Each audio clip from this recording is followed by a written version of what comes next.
There's also been a reasonable amount of work done now looking at individual features of footwear and how they influence balance. You can see there that those features have been identified as detrimental to balance. So high heels, shoes with very thick, soft midsoles, shoes without any fixation, so slip-on shoes, and also shoes with slippery soles.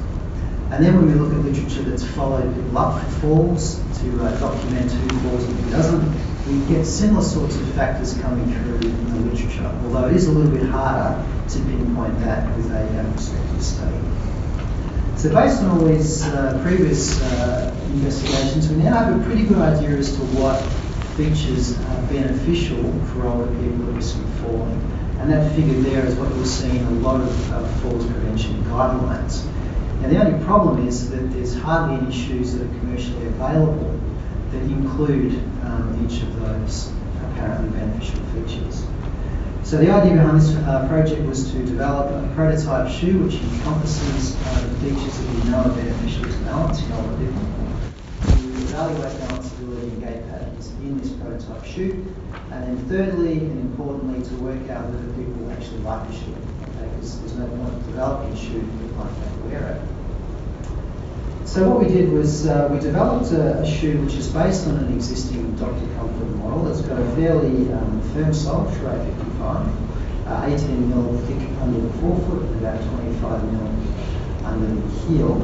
It's got a 10-degree bevel cut into the back based on the idea that that improves slip resistance at heel contact. The actual design of the shoe, it's a high-top shoe with a big Velcro strap and pretty extensive lacing to address that issue of fixation of the shoe.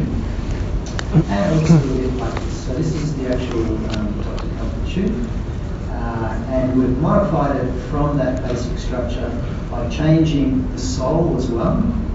And this is based on some work that's been done in the occupational health and safety literature, looking at optimum slip resistance, so the groove thickness and depth has been taken from previous research. And we've also included a textured insole. So this is based on some of the work that's been done initially by Brian Mackey and Stephen Perry in Canada, trying to increase tactile feedback under the sole of the foot. Okay, so to test the prototype shoe, we recruited 30 older people, in an age of about 74. These are all fairly healthy, community-dwelling, ambulatory older people. We did run them through a series of balance tests and tests of falls risk factors. So they were at an elevated risk of falling. 23% of them had a fall in the last 12 months, and 90% of them had at least one clearly identified falls risk factor apart from age itself. We tested people under 3 different footwear conditions. We had a control condition, which was the old body, the original minimal shoe. We also asked people to bring in their own shoes, so shoes that they wore most often outside the home. And we went through a fairly extensive process documenting the features of those shoes, and then we compared them to the prototype footwear. Okay, so the order of the presentation was randomized. To test balance, we used the Neurocom Balance Master, and we used 3 different components of that. We looked at postural sway with eyes open. We also looked at the limits of stability test, which is this one here, where people are asked to lean their body in 8 different directions in a controlled manner, and you can measure the maximum excursion and also the degree of control in doing that. And we also used a tandem walk test, where people are asked to walk one foot in front of the other along the force plate. We measure step width, we measure the speed, and at the end we ask them to hold the tandem position and measure sway at completion of the task. We also measured standard temporospatial gait parameters, walking speed, cadence and step length with the gait right and walk weight.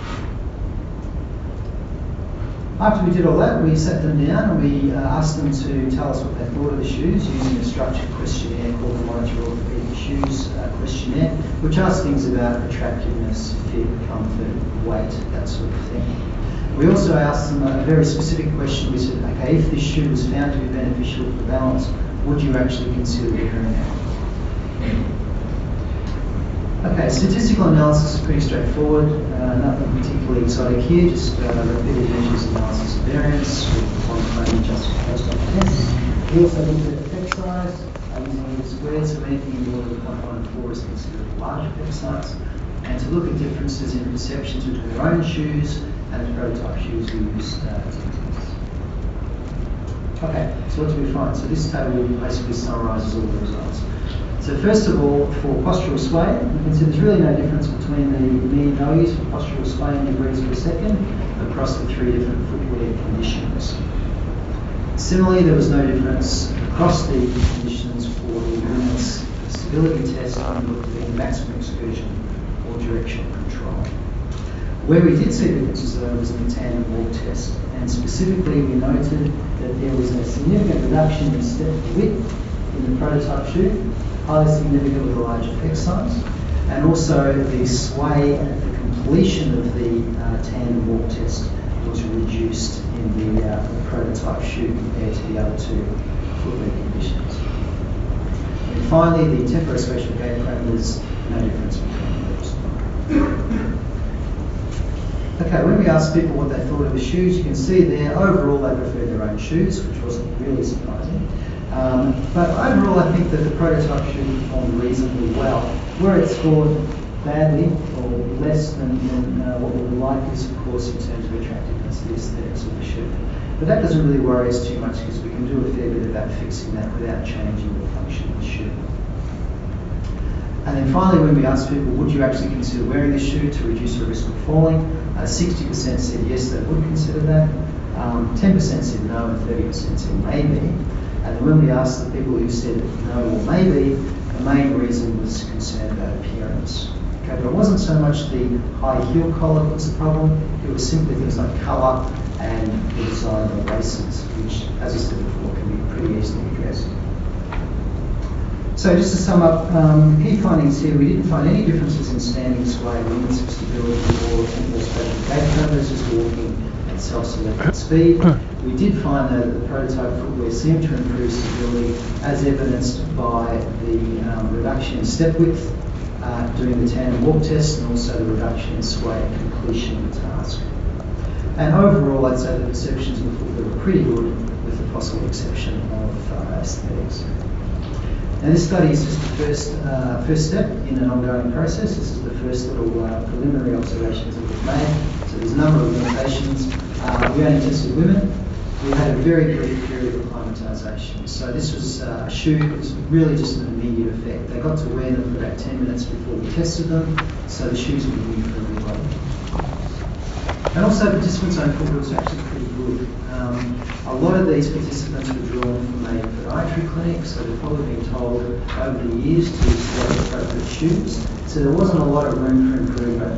But I'd probably say that this group are perhaps not exactly generalisable to the broader elderly population, where you might see a higher prevalence of inappropriate footwear.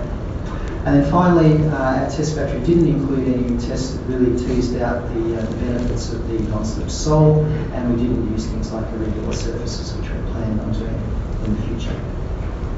So, just to conclude, prototype footwear I think does have some potential to improve stability in older people, but we need to do some more work on this. What we're planning on doing now is to use some more challenging balance tests, because I think it's interesting that where we did find the differences was in the most challenging test. And that's obviously what we need to look at in terms of these tests being indicative of somebody falling in real life. We also need to improve the aesthetics of the shoe, and then ultimately what we're heading towards is a proper randomised trial to see whether we can actually reduce the incidence of falls and not just improve balance. Thank you.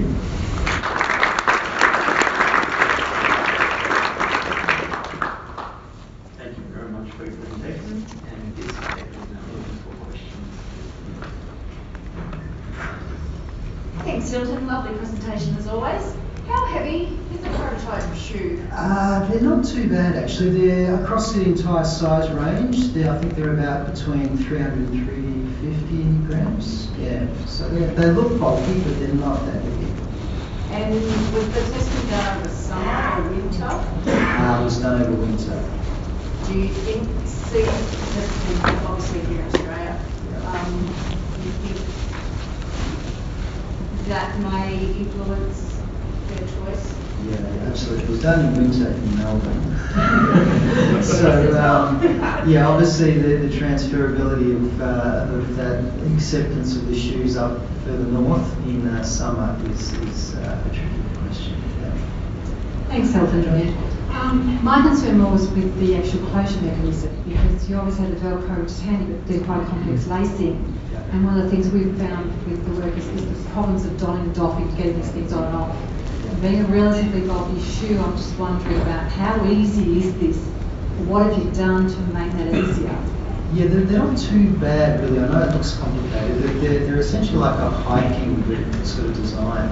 So they don't have to tie the laces, essentially just have to pull them up and then pull like a little luck down to sort of fix them. And the Velcro strap, it's much larger opening, so it's got the top part of the shoe does open up a lot when you take the Velcro strap off. So, and that's one of the questions in the Monitor Orthopedic Shoes questionnaire is ease of taking them off. And it wasn't too bad really. Hilton, in the sway assessment, in the sway assessment you did their baseline shoe, then you did their own shoe, and then you did the test shoe.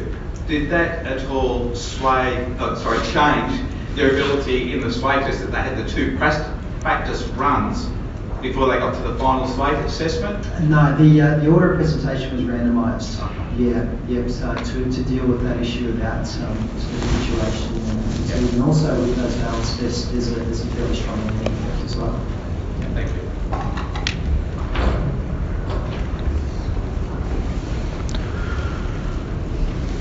In Belgium. I was just wondering, because you said one of the future projects is to try to improve the aesthetics. Do you consider like getting the patients or the people that were supposed to wear them involved? Because I was amazed that 60% of them saying they would wear it. Might be a bit biased because they were in the study. So if that's something you might consider, because it does seem a problem to convince them to wear the shoes they need. Yeah, definitely. And it's interesting though when you talk to people, and we are doing some qualitative work around this as well. So sitting down with focus groups to really tease it out in more detail. But there does seem to be a factor that influences that if you've had a fall in the past, particularly an injurious fall, then you're far more likely to go, okay, maybe I do need to change my footwear. But even for someone who's at risk of falling that hasn't yet injured themselves, they just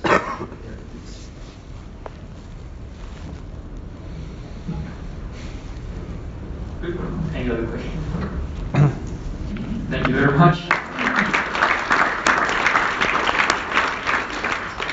Our next presenter is T-Young Lee, who will talk about the biomechanical effects of variable stiffness shoes in normal walking after 60-minute adaptation.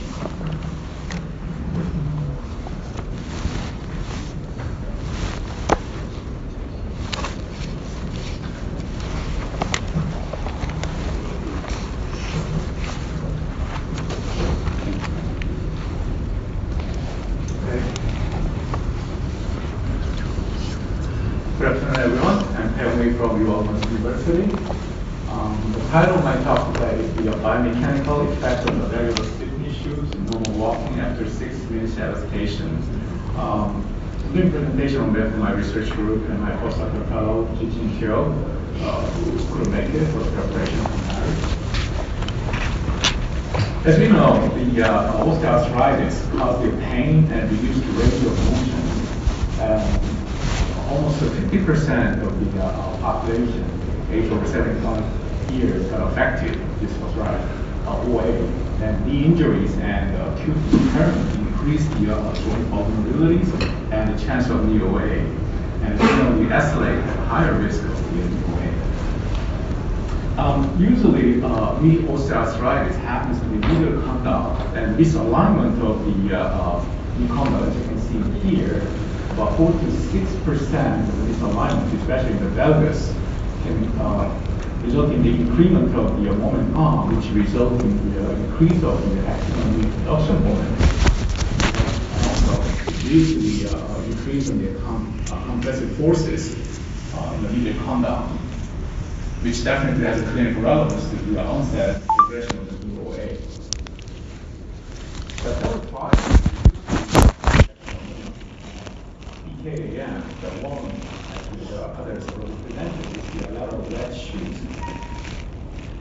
can see here, by adding the lateral wedge and using the moment arm, the climbing slope design in the transfer plan to realign the structure so as to partially relieving the compressive forces. But there's some complaint about the discomfort of using the lateral wedge because we are used to stand on the flat surfaces. Another approach is the variable stiffness shoes.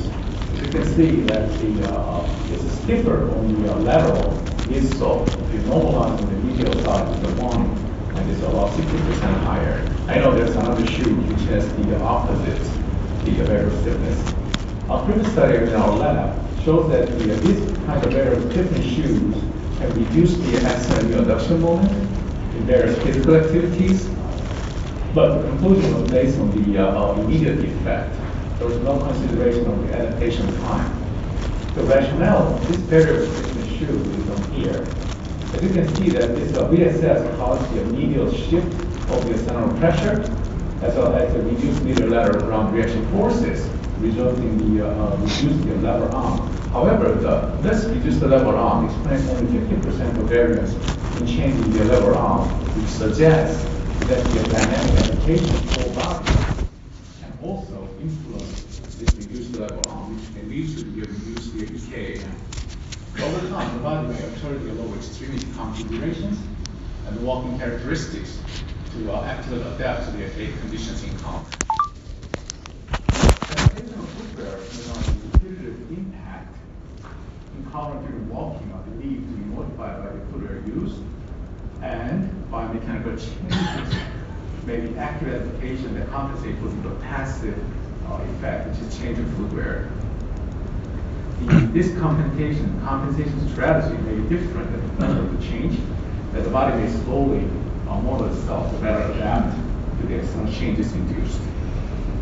So the objective of this study is to understand the efficacy of the VSS design intervention in changing the knee biomechanics, or preventing knee OA. Also to examine the effect of the VSS immediate upon usage, as well as the effect after 6 minutes adaptations. The hypothesis was that the effect of VSS on EKM should persist over time, even after participants have familiarized themselves with the variable stiffness shoes. So the method, we had the training healthy young participant. The shoes, control shoes, and this VSS shoes has the same outfit, except even though we didn't tell, there's one control shoe uniform stiffness Asper Rubber Type C61. The other one is the medial lateral, it's 61%, medial side is the 53%. Even though I mentioned at the previous slide, it's a 60% difference, we're using actually 13%, because 60%, more than half of our subjects, can notice the difference of the stiffness. So what we are trying to do is we're trying to find the minimum stiffness differences, but still shows the significant differences in the external adduction moment. So I'm not sure whether a 13%, of course this result 13% is enough, but whether going down is really meaningful or not. So it's a blinded shoe test, and the order of shoe testing was randomized. And we used the Vicon motion systems and plug the gait marker set and the 3 shock conditions, walking control, walking VSS, and also walking VSS, but after 60 minutes of adaptations. And why we choose the 60 minutes? The body adjusts external disturbance in a very short time, and even the minimalist shows like 5 to 8 minutes. I know it is controversial, but we're thinking that we should get higher in a young subject without causing any muscle fatigue. We're wondering that what would be the approximate time to see this VSS effect still valid. So that's why we choose 60 minutes. We felt that by considering our subject age group, 20s, we can consider like 1.4 meter per second, so about 3.1 miles per hour. So we had the route inside the campus, ask them to walk in their walking speed, and then we test the subject again. So in case of fatigue or discomfort, there were actually 2 subjects where they failed. And then 2 aspect rated using 7-point perception for the overall comfort and stability levels. This is the result. As you can see, in the first impact bit and the second active bit. So there's no difference in the walking speed. The control group, see that this number 712, but PKAM was significantly reduced with the immediate use of the variable stiffness shoes. And this reduction remains even after the 60-minute adaptation. And no one subject actually figures or noticed the differences of stiffness of the midsoles. So, if you look at this curve, Y is EK, yeah? This is active peak, and this is the percentage of the stance.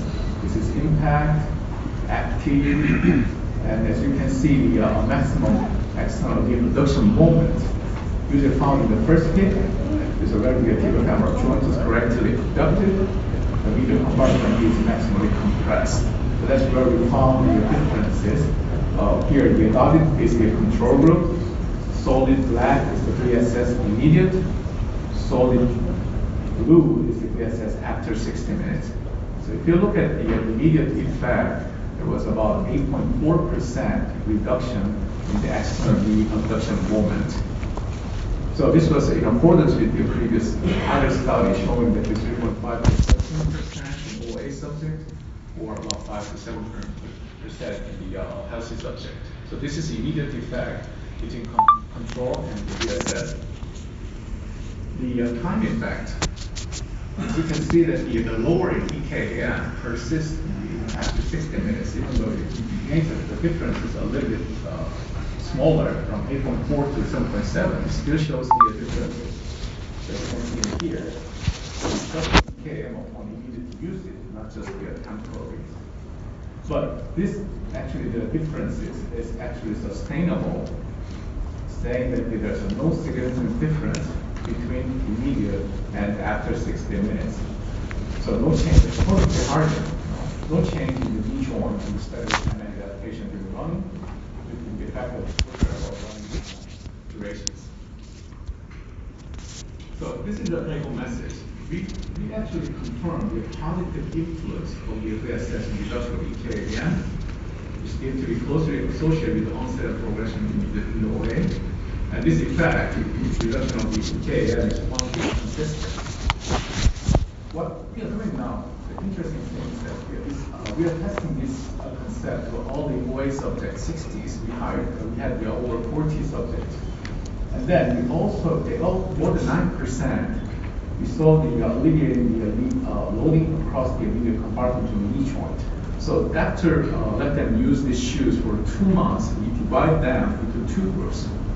So one group, group A, we just give the same outfit but control shoes. They start running again. So and then after 2 months, group B, we give the same shoe. We just tell them, okay, this is you're just changing to another shoes, and they're still happy. That they, it can be a subjective, but they all, more than 90% of subjects, that's saying that the pain level is reduced by using the 13% differences. So we are working on the various activities. We only had the walking situations and a wide range of the age level. As you know, this is kind of limitations. So we have the only young subject, as well as the longer period of varying time. So I'm not an alcohol. I only drink 2 times a year. My birthday, or it's not my birthday. And I believe today is the first case. Just like me, tonight somewhere around here, catch me, I'll buy a drink.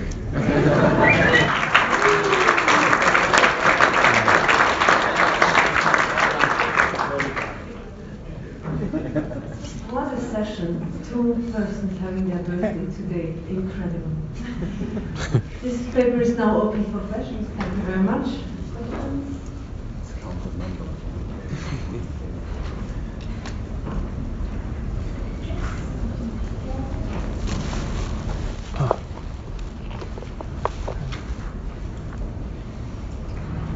Thank you for a very interesting talk. I'm just wondering how many individuals responded positively to the shoes and how many did not respond or respond in the opposite way.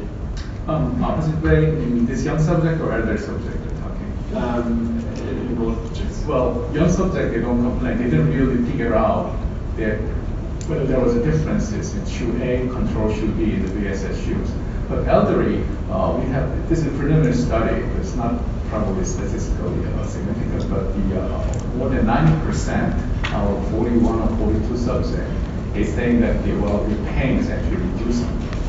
And the effect is actually right after. We need them every week.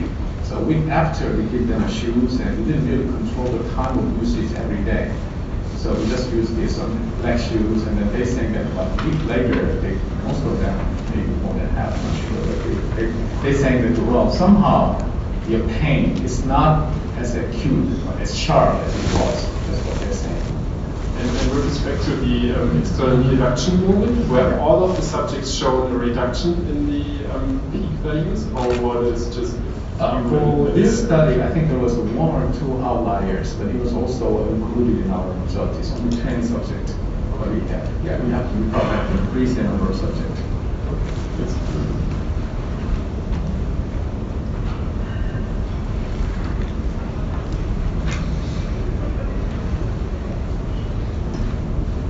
Happy birthday to you, and thanks for your study. I have a question regarding in the section of the methodology. When we talk about adaptations and evolutions, there is another factors can be where is the gender. So you have 10 subjects and the male and female. Does it can influence on the adaptations of the subjects when you have a gender? Well, in the number-wise, in the number of EKAM itself, we didn't really look at the difference between male and female because it's a small study. And remember, this also is a very early 20s young subject. And even though there's I don't think there's any differences between gender in this study. And also the stiffness difference for elderly, they may catch it higher. There's a 13% differences. I'm wearing every day, and I couldn't even figure out the differences. So, Thanks. Thank you. Okay, thank you very much.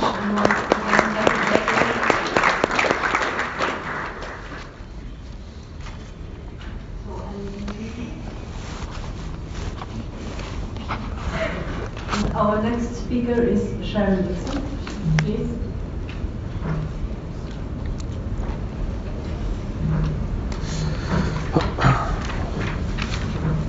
Good afternoon. In this presentation, I'd like to describe a study where we had the opportunity to compare footwear that had been shown to influence injury risk differently.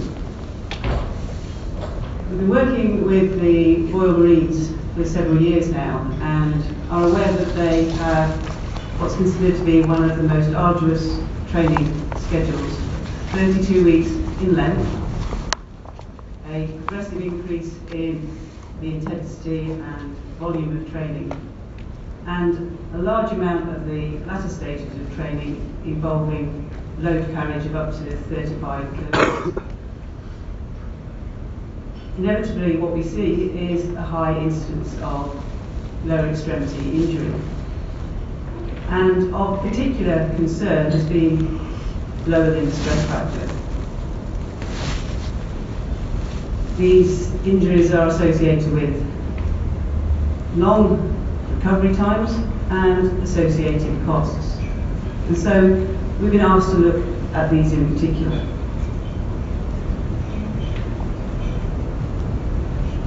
Historically, what we see with this population is that metatarsal stress fractures have been most common.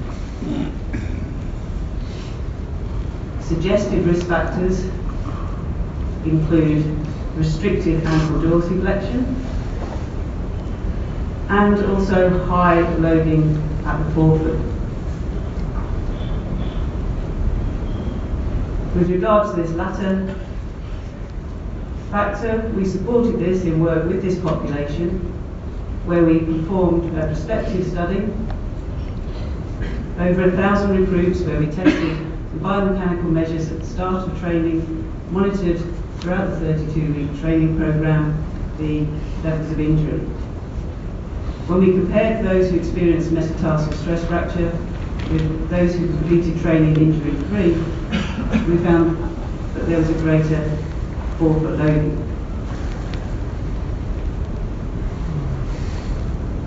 One factor that might influence this loading is the footwear that the recruits are wearing in training. The boots we see on the right here was the standard issue footwear for many years. And what we did was compared this boot with a trainer illustrated.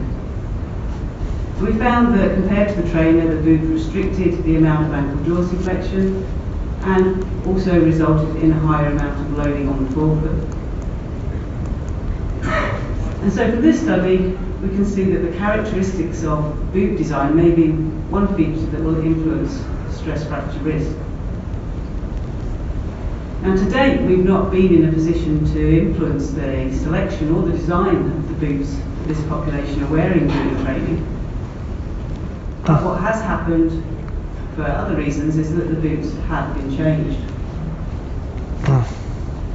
So up to 2011, the combat salt, the black boot, was worn by all recruits during training. And then over the period 2012 and 13, some new boots were phased into the training programme. These being fondly referred to as the brown boots, and there are two different models there. So what we could do is look at the number of recruits that commenced training over these different time periods and see what the incidence of metatarsal stress fracture was. What we did know, and one of the reasons for selecting these specific time periods, is that the training remained the same.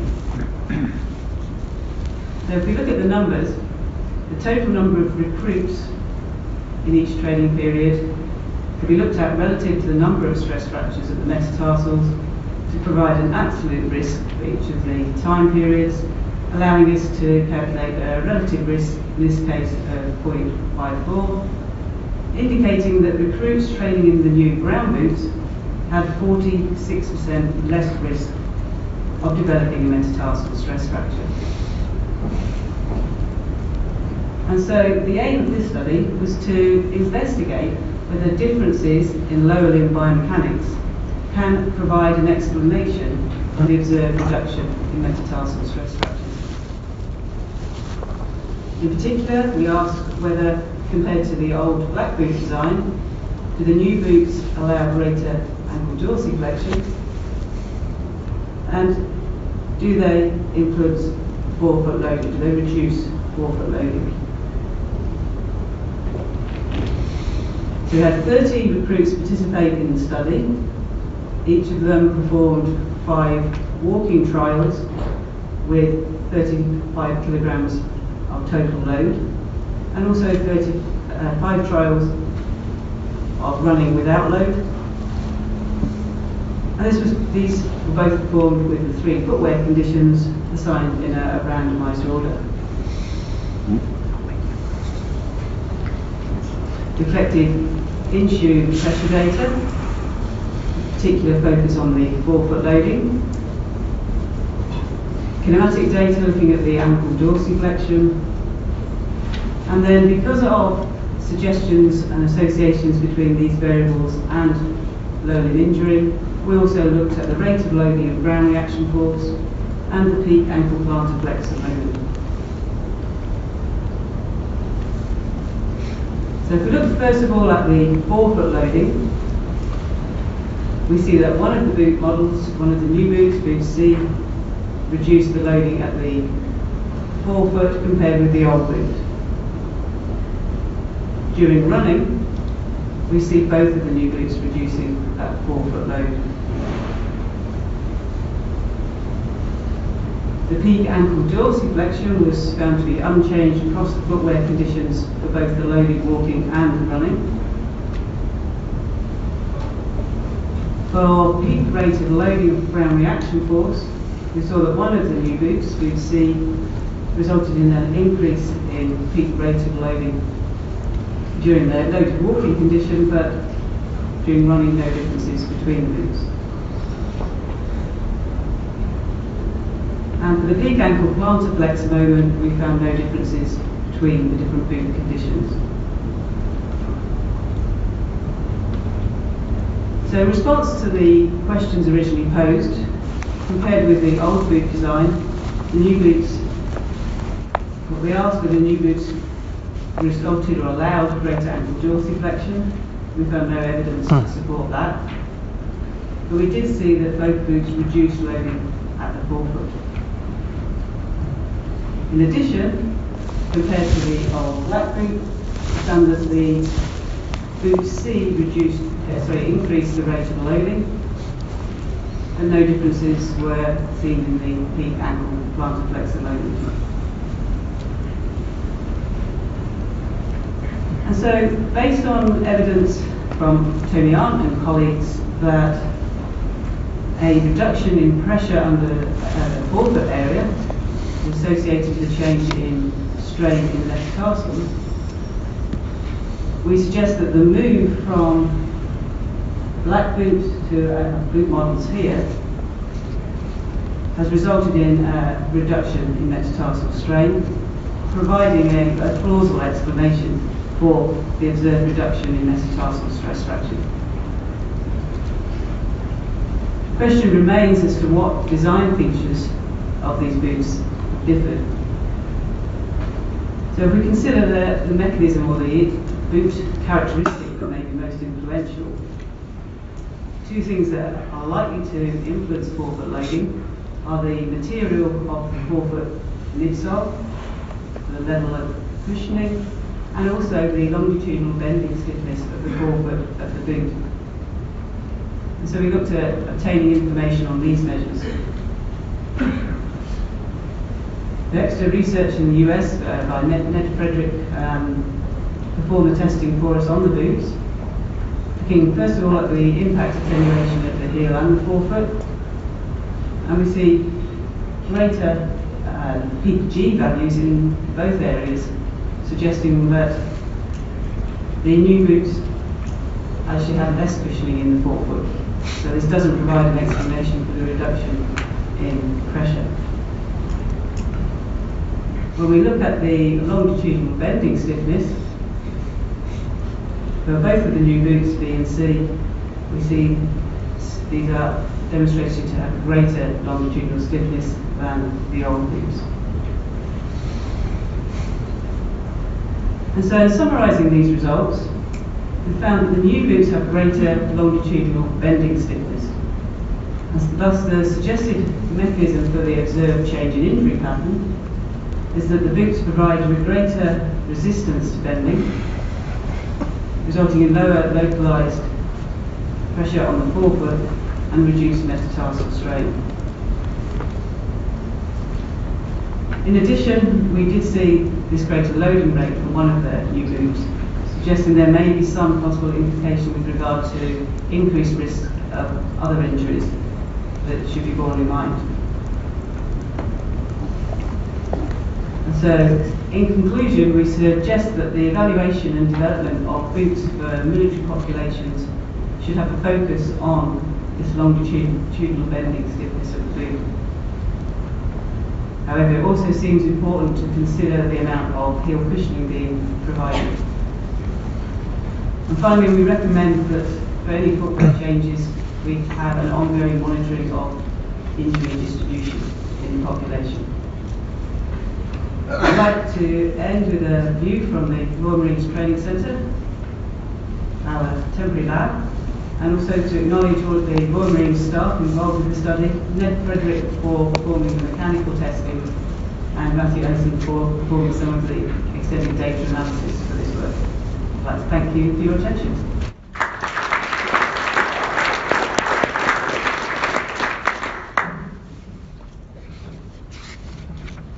Thank you very much for the interesting talk. This paper is now open for questions.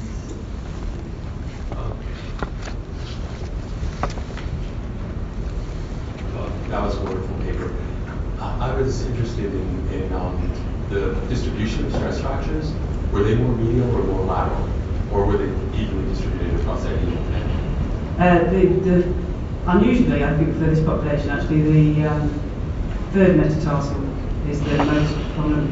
So we've seen third metatarsal for years, so as long as they've had monitoring of injury, so since about 2003, we've had around 40 recruits per year getting a third metatarsal stress fracture, and then the remaining 15-20% of those metatarsal stress fractures are second metatarsal. In between that, we have tibial stress fracture as well. And never the first, or? No, Yeah. not that I'm aware of. No.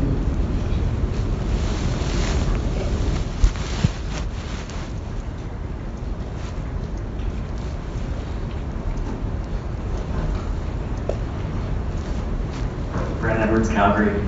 So you finished by saying that the new boots might have an increased risk for impact-related injuries.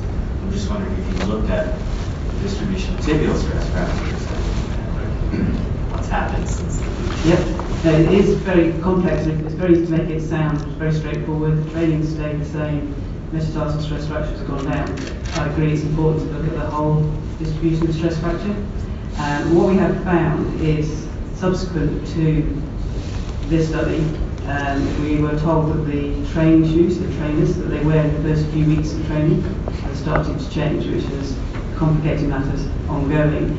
And since then, tibial stress fractures have gone up in incidence and also moved to earlier in training.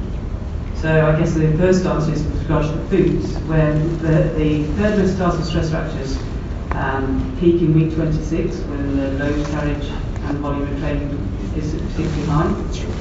And those metatarsal stress fractures have gone down, but and previously the tibial stress fractures all occurred in those later stages of training as well.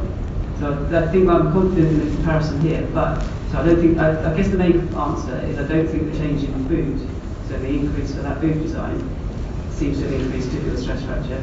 But subsequently another change in footwear has done that. So I think it's quite interesting to see that, Joe yesterday suggesting that footwear don't have a big difference, but in this population, where we have a lot of control over what training is going down and diet and so on, changing footwear does seem to make a difference, or more extreme perhaps than others.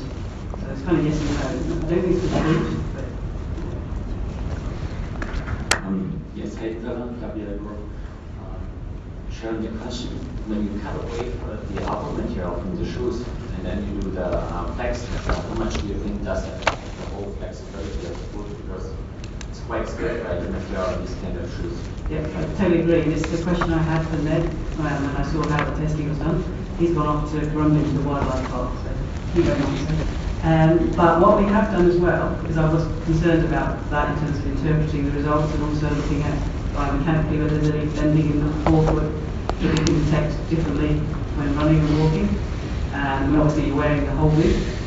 What we have also done is with an improvised forefoot stiffness test with colleagues in the University of Sheffield, is tested the complete boot by loading it, holding it upside down, loading the forefoot and bending. And obviously the figures will be different, but the order of stiffness is the same. So we see greater value of stiffness in the particular boot that was really stiff there, and both of the brown boots being higher forefoot stiffness. So I think it is important to test the complete boot as well.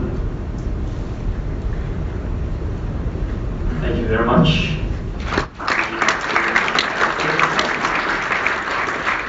I'd like to invite our last presenter in this session, which is Cédric Molliot.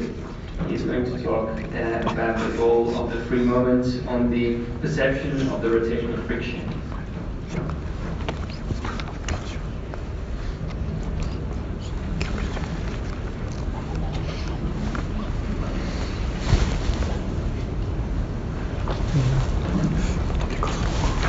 Thank you for the introduction.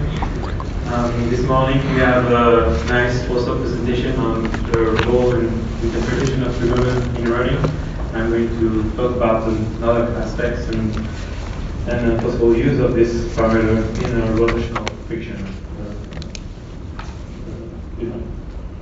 So first, indoor sports and sports on hard surfaces generally, involves a lot of rotational movement, turns, and pivot steps. And in the first wave, it has been looked for linear friction, and where this linear friction has been shown to be an important factor for both safety and performance. But in the literature, they still have a lack of information about the rotational friction and its implication in this kind of activities. Mainly, the previous study who looked at the rotational friction on hard surfaces looked at this parameter not independently from the linear friction. So their results is difficult to attribute it to the rotational friction only. Moreover, they use different methods to quantify this rotational friction. So as a first question today, I would like to highlight and propose a simple method to define and quantify this rotational friction by looking at the relationship between first the perception of rotational friction by the participants and the free movement during rotation movement.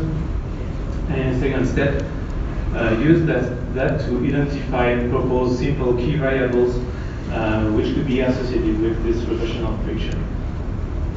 To do so, 15 female volunteers participate in our study, and they all tested 12 different shoe floor combinations. So for that we had 3 different households, one TPU, one in TPE, and one rubber, and we used 4 different floor conditions: wooden floor, vinyl linoleum floor, the naked force plate, which was steel, and a rubber floor. All the participants performed a simple rotation movement, 180-degree turn onto the first plate for each shoe floor combination. And as understood, we measured the free movement during this movement, and we also obviously corrected for their height of each different floor to measure correctly this free movement for each different shoe floor combination. After each test, the participant also gave us their simple rating of their perception of this rotation, telling us -1 value if they felt not enough grip to turn safely, a 0 value if they felt just enough grip to turn safely, and +1 if they felt too much grip. All these variables and scores were averaged to gain final rating on a global scale from -1 to +1. Then, to look at this relationship between the perception and the free movement time series, we first look at the global variables and the global results with the statistical parametric mapping techniques, which I explained further. And we also previously looked at the differences between our 12 combinations of shoe floor conditions, and we initially found that 58 of the 66 different floor stock combinations was significantly different. So our all 12 combinations are sufficiently different for me to use confidently correlation analysis. So we used 2 correlation analysis. The first one, as I already said, was a 1D correlation between the free movement time series and the perception scores that the participants gave us. And on this free movement curve, we also looked at local maximum when we had a significant previous effect, to try to define simpler key variables that would be more easier to calculate later. As the first and main results, I'm going into now in the statistical parametric correlation we made. So in the top graph you have the free movement time series on the turning steps from 0 to 100% of the same phase. And you have here the 12 curve, the 12 mean curve for all the participants, so representing each one different shoe floor combination. And all these curves are at the color representing the rotational score. So the blue curve corresponding to -1 score, so shoes that give 2 less than not enough friction to prevent safety, and the red curve give a +1 score, so a shoe would give too much grip to prevent safety. So we have here a nice gradient of color, and we can also compute the mean scores, which would be maybe the ideal scores for this rotational movement. In the lower graph, you have now the statistical parametric mapping value, and it gave us the statistics value all over the curve, and when it crossed the specific random field threshold, we can say that there is a significant correlation at this specific time period. So here, in the early 3% of the stent space, a negative correlation over here, and then greater positive correlation from 28% of the stent space to the end of the rotation state. So we can say that we have a big relation between the perception of the participants and their movement application during the turning movement. Now I'm looking both on this both specific time and looking at the local maximum, and I represented the rotation score here and the local maximum of the first peak and the second peak of movement. And what I found here is that obviously for me here the second peak would be a really nice and better indicator of the rotational friction that the participants experience during this test, because we have obviously a better correlation, but also a wider range of measurements, which gave us better discrimination between the different conditions. So our results highlight the rotational friction phenomenon and its relation to the perception of it during the actual rotational period, because the first phase corresponded more to the weight acceptance phase during the initial step before the actual turning. And if we look at the specific rotation part, we can easily say that this peak of movement could be used as a simple indicator of the dynamical rotational friction. To improve and go further, we could use different techniques, and it would be interesting to look at what has been described yesterday by Nicolas Delat on the sensory trait panel to get more detailed and more fine perception values of this rotation, and maybe to look at smaller rotation movement, which may be difficult to understand in terms of perception for novice. And also, I would like to get into a mechanical test, but the one who is already proposed in the literature is quite complex and maybe not easily affordable for a lot of labs, so it would be interesting to get a simpler and more affordable one. To conclude,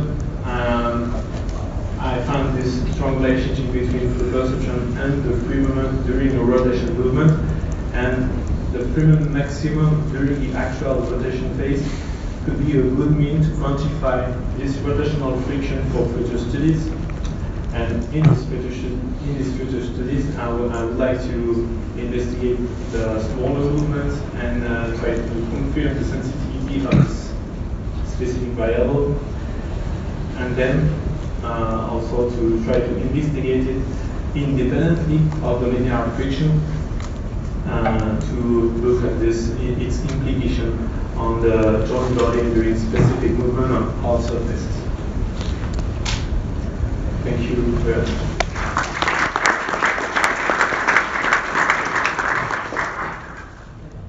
Thank you very much. This paper is also open for discussion.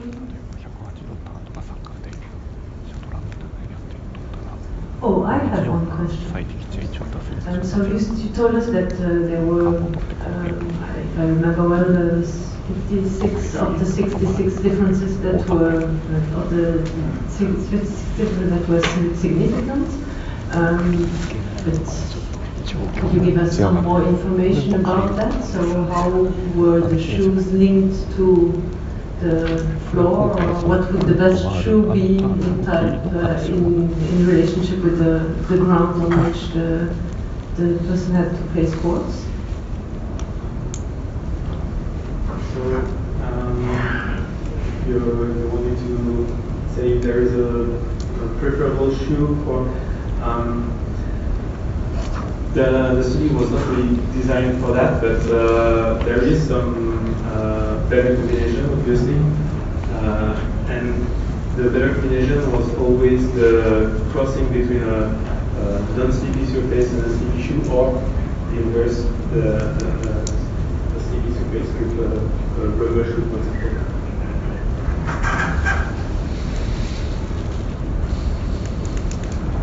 No other questions? I think so. We have. Oh, you want to take a cup of coffee? But please wait. Peter has some announcements for us.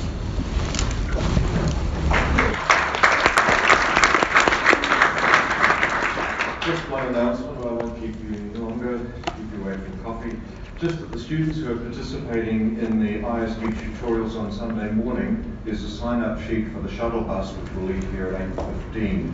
Only the students who have the first tutorial will get priority because we've only got a limited number of seats, but it's available for you tomorrow morning. Outside for you to sign up for the registration desk. Okay, enjoy your afternoon tea.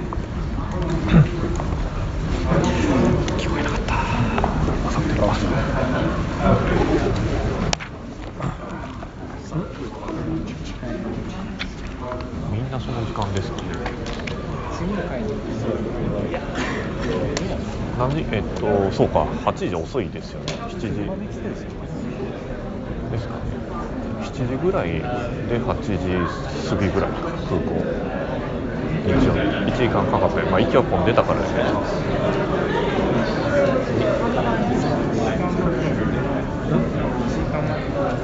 10時半ですね。8時には遅くとも出ないと10時半だからね。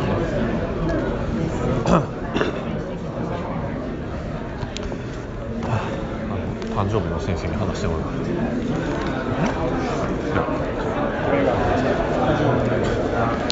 2人次何時からやるの？でも3時半からだったらもうお手洗いに来て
Nee.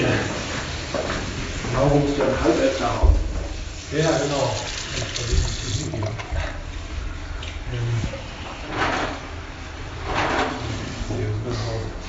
Was nicht lange her.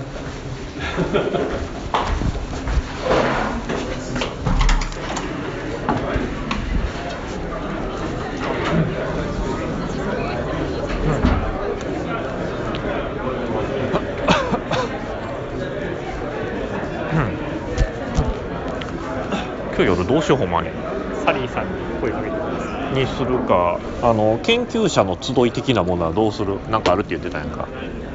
もういいか。言っても話ができひんっちゃできひんよな。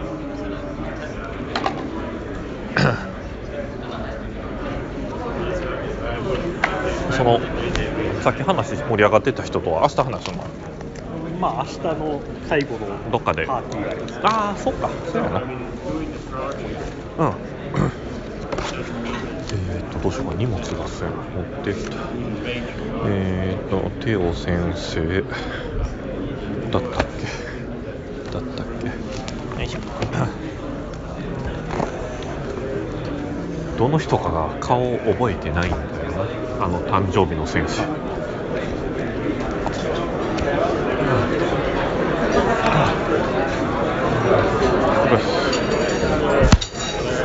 なかなか同じ近いことやってる研究がいっぱいありますね。あるね。本当に。これ知っとくのはいいよね。